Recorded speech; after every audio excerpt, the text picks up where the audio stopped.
আসসালামু আলাইকুম। গ্রামের বাজারে শাকসবজি, ফলমূল সমস্ত কিছুরই দাম অনেক কম থাকে।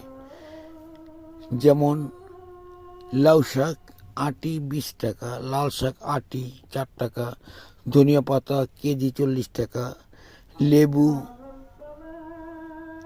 সিম কেজি 20 টাকা, বাঁধাকপি কেজি 15 টাকা, ফুলকপি কেজি 12 টাকা, পেঁয়াজ কেজি 50 টাকা, কুশি কেজি 40 টাকা, টমেটো দেশি 45 টাকা।